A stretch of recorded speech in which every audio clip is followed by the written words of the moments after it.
Hi my beautiful friends, welcome back to my channel Resilient Plants. Today in this video, I will demonstrate how I completely got rid of mealybugs from my succulents in just 2 hours. For this process, you don't need neem oil, which by the way smells and feels disgusting, or even expensive plant pest treatment solutions that come in small bottles. Moreover, this method frees your time as you don't have to keep spraying your plants every week and just hope that they don't reappear the next week. It's a one-time fix. So, let's get started. So, yesterday I went to my local big box shop and I got a few succulents. As you can see here, Echeveria rico, Echeveria blue heron, and jade plant, Crassula ovata, all of which needed saving from mealybug infestation. So today I'm gonna make a video of my experiment with getting rid of mealybugs from these plants. So let's go ahead and first take these plants out from their pot and see what the roots look like.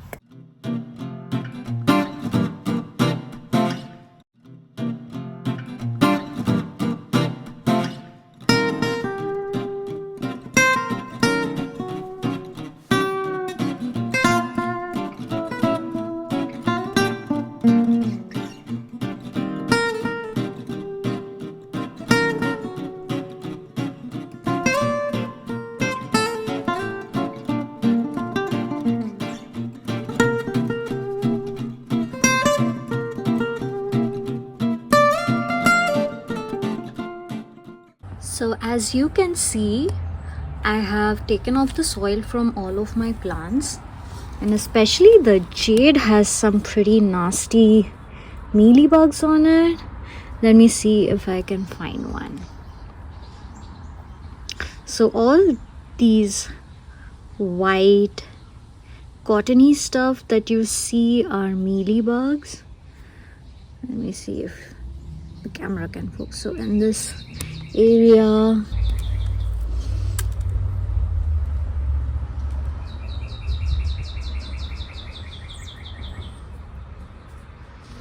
so yeah, let it focus. So yeah, so this has a pretty big mealybug on it.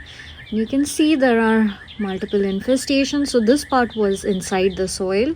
So even when I swapped rubbing alcohol on these things, they were mostly on the top part. However, they keep coming back because I'm not able to get rid of the infestation at the bottom. So yeah. So if you're not able to get rid of the infestation at the bottom, it's not gonna help you getting rid of the mealybugs overall, because you can see you may get to them on the top, but then they'll keep coming back from the bottom here. So I am just going to use an insecticidal spray on these. So yeah, let's go ahead and spray them.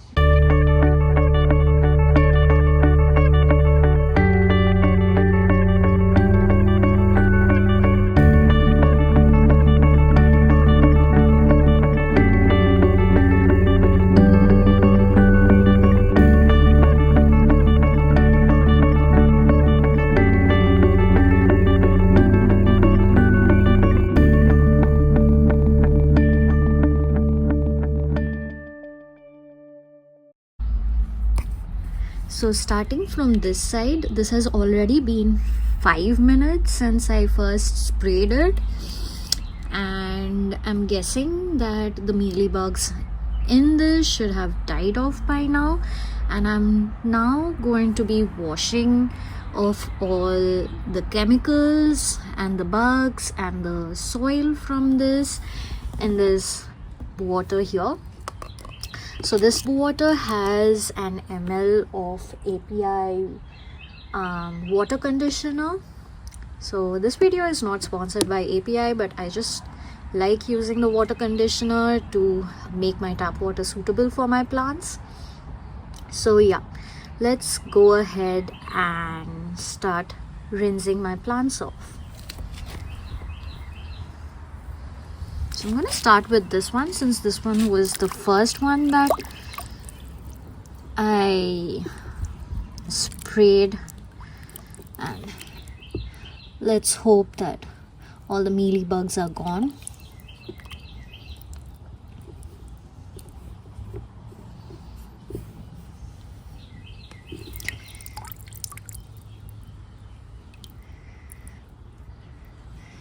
This does look pretty clean now. I do not see any mealybugs in any of the nooks and crevices of this plant. But yeah, I will be checking them. So as you can see, all these are dead mealybugs. These ones here. Let me see if I can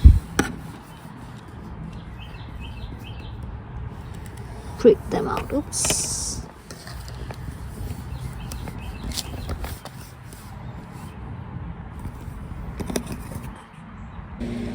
Okay, so you get better with practice. As they say, practice makes a man perfect, or anyone perfect for the matter. So yeah, I figured out a better way to hold my camera. Anyway, so let's see. Can I dig them out from there? Okay. Those do not seem to be mealybugs to me.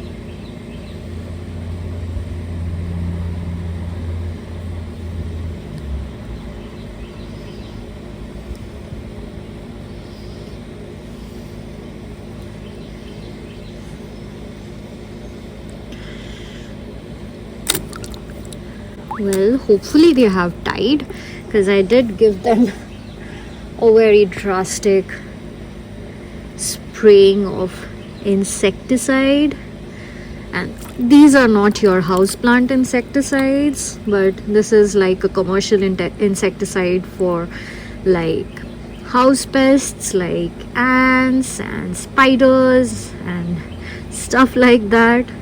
So yeah, I know I used something very harsh, but if I don't get rid of mealybugs anyway, I'm not going to be saving my plants. So better to kill both plants and mealybugs than none at all.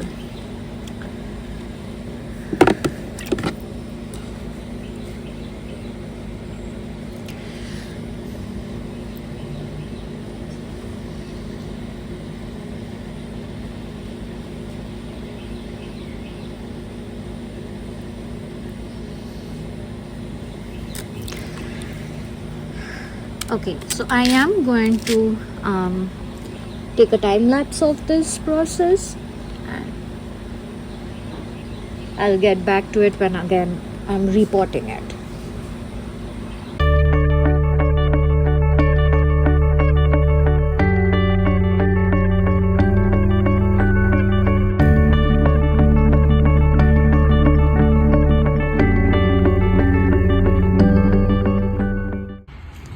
Okay, so as you can see, here are the finished plants. So yeah, these look like, because of the chemicals, they have some watermarks on the leaves. But yeah, eventually I'm gonna leave it outside and it's gonna dry off. And yeah, I did have to fill in my bucket of water a couple of times in between, because the water was just getting too dirty for the plants. And here are my potting mixes. So I am going to be using this completely gritty mix for my Crassula ovata, and I have some amount of organic material for my echeveria mix. So it's hardly 20% organic medium and 80% gritty mixture, because where I live it rains a lot and I am an overwaterer. Let's just hope this mixture works for me.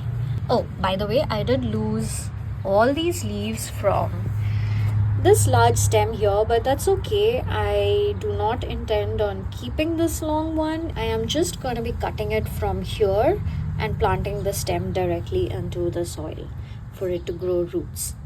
And also, as you can see, we do not see any mealybugs in the crevices anymore. Hopefully we've got the larger bugs along with the eggs as well.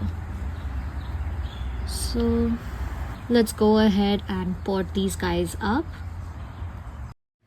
Friends, I'd like to add a small caveat here. Though initially I used a completely gritty mix, I was noticing this jade showing severe signs of dehydration, like yellowing and wrinkling of the bottommost leaves of the stems.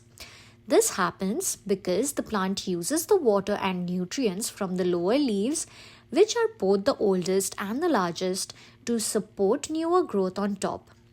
So, without much ado, within a week or two, I quickly repotted it into a regular cactus and succulent organic mix with some extra perlite and reused the gritty mix to just cover the top.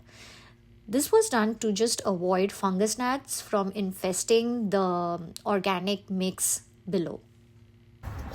So this larger pot too has drainage hole at the bottom, and I'm going to be planting it directly in a decorative pot because I do not have another cat pot. So yeah.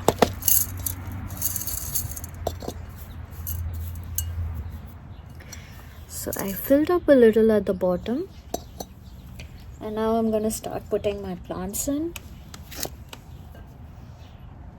so that they look nice and pretty.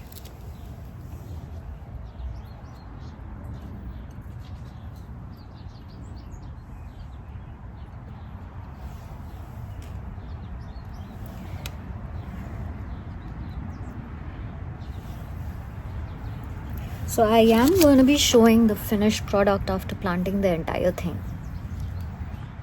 So here's the thing. I was so tired and exhausted after having spent 2 hours of treating my plants and juggling with the camera to record the entire process that at the end of it, I simply forgot to take a clip or even a pic of what they looked like immediately after. It's a good thing that technology makes it possible to compress the entire thing in like 10 to 12 minutes. Otherwise, I'm sure most of you would have left. So if you did stay with me till now, would you please consider liking and sharing this video and subscribing to my channel? Anyway, it's been about 2.5 months since that day, and here's what they look like now with loads of light, water and love. I water this pot of echeverias every Sunday morning. Currently, it sits 1 foot under my 15-watt Sansi grow light, which stays on for 12 hours each day. Now that I've seen how compact this Echeveria Rico was initially, I would keep the light on for 14 hours each day to make it more compact. This jade plant, on the other hand, sometimes sits 3 feet under a 24-watt Sansi grow light bulb like this, or 4 feet under a 36-watt Sansi grow light bulb like this. I like to move my plants around in my house depending on my mood, and I've seen this jade having no issues of etiolation in both places. By the way, if you have any suggestions for effective and affordable fertilizers for both these succulents, please let me know in the comments, and I would be happy to share updates after using it with everyone else. And that's a wrap for this video. Thank you for staying till the end, and I hope to see you again in my next video. Till next time, happy mealybug killing, take care and bye-bye.